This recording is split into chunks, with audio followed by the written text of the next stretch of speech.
Degrees, high IQ या luck की ज़रूरत नहीं है। आपको बस इन्वेस्टिंग की बेसिक नॉलेज, एक इन्वेस्टमेंट स्ट्रैटेजी और इमोशंस को कंट्रोल करना आना चाहिए।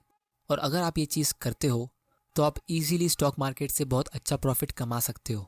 दोस्तों, ये book the intelligent investor read करने में थोड़ी बोरिंग है, लेकिन इसको इन्वेस्टिंग की दुनिया में बाइबल कहा जाता है, क्योंकि इसके हर एक पेज में टाइमलेस इन्वेस्टिंग विजडम है। मैंने इस बुक को बहुत बार रीड की है, और इनफैक्ट वॉरेन बफे, जो फिलहाल दुनिया के चौथे सबसे अमीर आदमी हैं, उन्होंने अपनी पूरी दौलत इन्वेस्टिंग की नॉलेज से ही कमाई है। तो इसीलिए आज इस वीडियो में आपके सामने इस बुक से 5 इंपॉर्टेंट इन्वेस्टिंग लेसन्स लाया हूँ, जिसे सीखने के बाद आपकी इन्वेस्टिंग की नॉलेज बहुत ज़्यादा इंप्रूव होगी और आप भी अपने इन्वेस्टमेंट डिसीजंस ले सकते हो। तो चलिए शुरू करते हैं। उससे पहले मैं चाहता हूँ आप इस चैनल इन्वेस्ट माइंडसेट को सब्सक्राइब करिए और बेल आइकन को प्रेस करिए, ताकि आप इन्वेस्टिंग और माइंडसेट रिलेटेड वीडियोस सबसे पहले देख सको। Lesson number 1, investor and market fluctuations.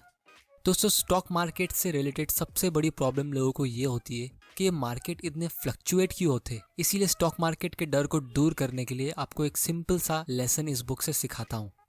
मान लो आपने अपने कुछ फ्रेंड्स के साथ मिलकर एक बिजनेस स्टार्ट किया। आपने उस बिजनेस में अपना 1 लाख रुपए का इन्वेस्टमेंट किया, और इसी तरह आपके बाकी 4 दोस्तों ने भी मिलकर 1-1 लाख रुपए का इन्वेस्टमेंट किया। तो इस बिजनेस में टोटल अभी 5 पार्टनर्स हुए और 5 लाख रुपए का इन्वेस्टमेंट हुआ।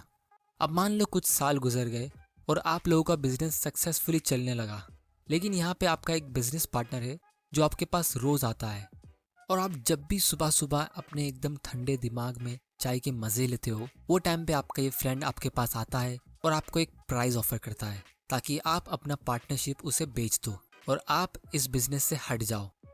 या फिर आप चाहो तो और ज़्यादा इन्वेस्टमेंट करके इस बिजनेस का एक बड़ा हिस्सा खरीद लो।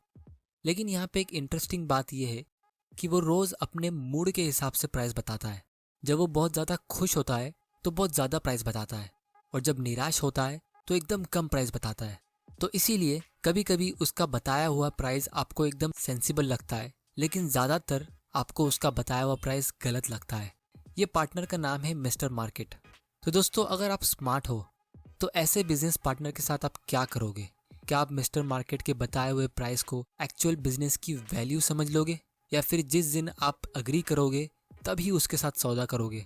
या फिर उससे अच्छा और ऑप्शन मैं बताता हूँ, जब वो खुशी के मारे बहुत ज़्यादा प्राइस कोट करता है, जैसे 1 लाख की वैल्यू की जगह वो 1 करोड़ बताता है, तो आप उस दिन उसके साथ अपना हिस्सा बेचने की डील करोगे।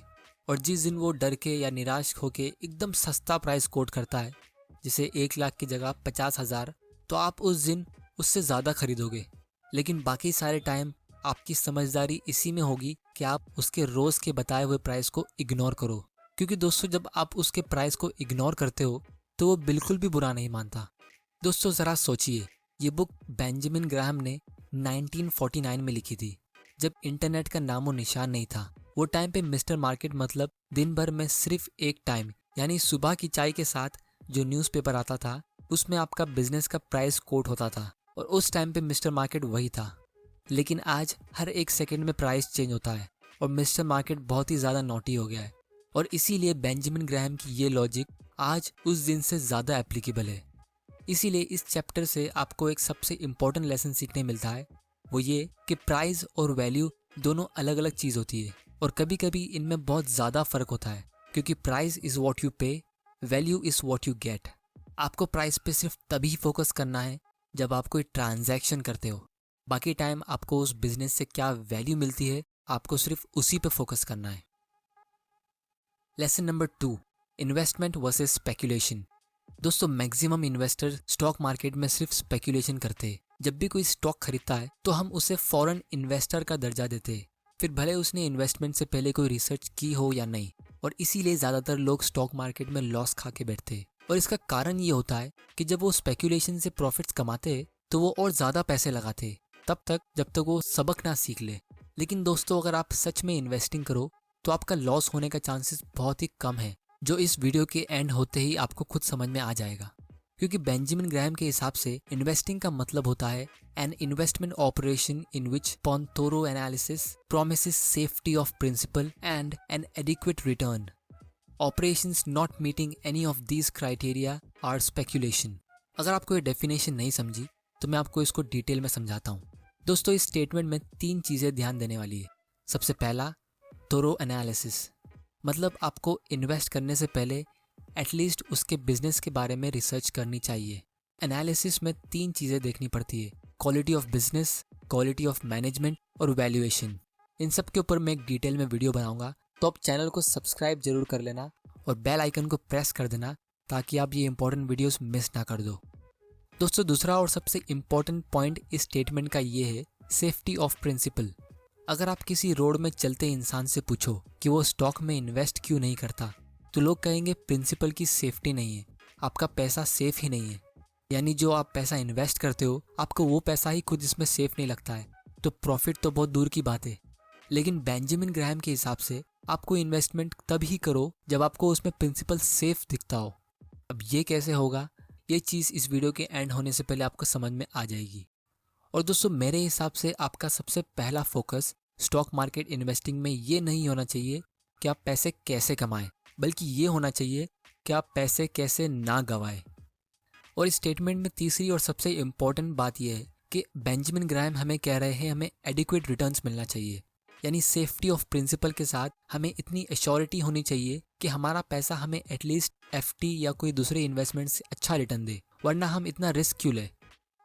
तो ये डेफिनेशन का ओवरऑल मतलब ये होता है कि आपको बिजनेस की अंडरस्टैंडिंग होनी चाहिए, आपको इतनी एश्योरिटी होनी चाहिए कि आपका पैसा सेफ है, प्लस आपको ये पता होना चाहिए कि आपको अपना रिटर्न्स कब और कितना मिलेगा, वरना operations not meeting any of this requirements are speculation.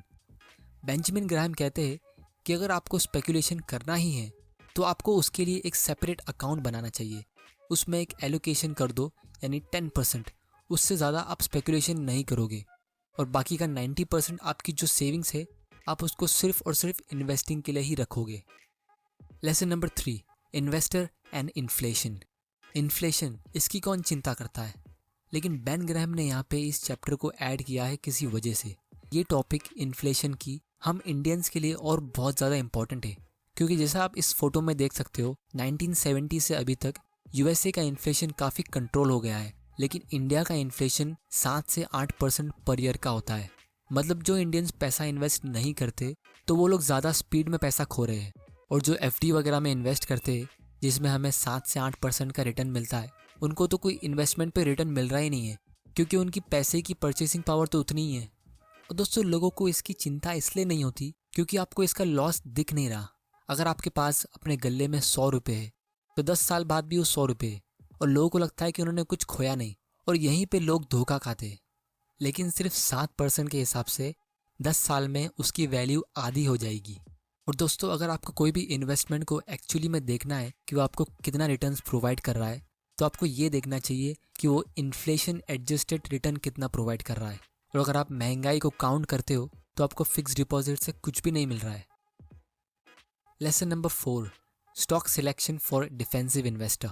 Benjamin Graham ने यहाँ पे एक डिफेंसिव इन्वेस्टर के लिए स्टॉक सिलेक्शन करने का क्राइटेरिया बताया, वो ये है adequate size of an enterprise. मतलब आपको लार्ज कंपनीज में इन्वेस्ट करना चाहिए, क्योंकि छोटी और न्यू कंपनीज ज़्यादा रिस्की होती है। Point number 2, sufficiently strong financial condition. Company का करंट एसेट उसकी करंट लाइबिलिटीज से डबल होना चाहिए, यानी 2/1 का करंट रेशियो, और कंपनी का करंट एसेट उसके टोटल डेट से ज़्यादा होना चाहिए। Earning stability, some earnings for the common stock in each of the past 10 years, यानी कंपनी का कुछ ना कुछ प्रॉफिट होना चाहिए पिछले 10 साल में। Dividend record, uninterrupted payments for at least 20 years, यानी कंपनी ने कंटिन्यूस पिछले 20 साल से अपना डिविडेंड्स पे किया हो।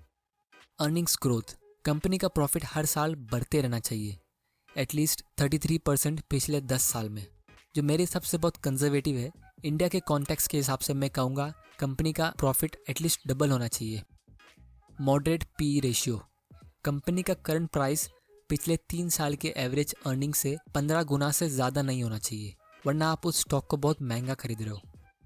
और सबसे इम्पॉर्टेंट रूल, डिफेंसिव इन्वेस्टर्स को ग्रोथ स्टॉक कैटेगरी के सारे स्टॉक्स को अवॉइड करना चाहिए।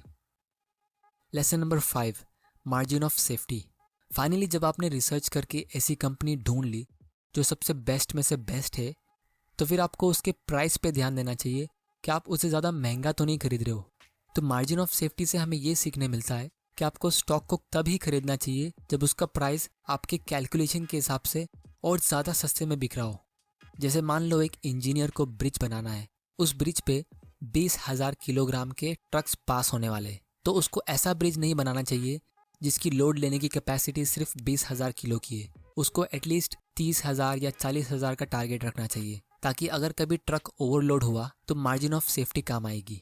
इसीलिए जब आप कंपनी का इंट्रिंसिक वैल्यू यानी एक्चुअल वैल्यू पता लगाते हो, जो मान लो 100 रुपीज़ पर शेयर है, तो आपको उससे भी और कम प्राइस पे उसे खरीदना चाहिए। यानी नॉर्मली आपको उसको 66 रुपीज़ पर शेयर के नीचे खरीदना चाहिए, ताकि अगर आपके कैलकुलेशन या एस्टिमेट्स में कुछ गड़बड़ हो तो मार्जिन ऑफ सेफ्टी काम आएगी। और अगर उसका स्टॉक 100 रुपीज़ के नीचे जा रहा ही नहीं है तो आपको उसको खरीदना ही नहीं चाहिए। दोस्तों, जब आप इतने सारे रूल्स फॉलो करोगे, यानी मार्केट फ्लक्चुएशन को इग्नोर करके स्टॉक्स की जगह आप बिजनेस की रिसर्च करोगे, क्योंकि आपको पता होना चाहिए आप स्टॉक्स में इन्वेस्ट नहीं करते, आप स्टॉक्स के थ्रू इन्वेस्ट करते हो, और फाइनली आप एक मार्जिन ऑफ सेफ्टी यूज़ करोगे, तो हो सकता है कभी ना कभी आपको लॉस मिल जाए। लेकिन अगर आप ओवरऑल एक पोर्टफोलियो क्रिएट करते हो जिसमें आपने ऐसे वेल रिसर्च 10 से 15 स्टॉक्स खरीद के रखे, तो लॉन्ग टर्म में आपको अच्छा रिटर्न्स ही मिलेगा। तो दोस्तों, आज की वीडियो में इतना ही। अगर आपको इस वीडियो से कुछ सीखने मिला तो इस चैनल को सब्सक्राइब करिए और मुझे सपोर्ट करिए, और इस वीडियो को ज़्यादा से ज़्यादा शेयर करिए अपने फ्रेंड्स और फैमिली के साथ, ताकि उन्हें भी पता चल सके इन्वेस्टिंग एक्चुअली में होती क्या है। और दोस्तों, मुझे कमेंट के ज़रिए बताएं कि मैं कौन सी टॉपिक पे अपना नेक्स्ट वीडियो बनाऊं। अगर आपको ये वीडियो पसंद आया तो इसे लाइक करिए, नहीं पसंद आया तो डिसलाइक करिए। तब तक के लिए थैंक यू।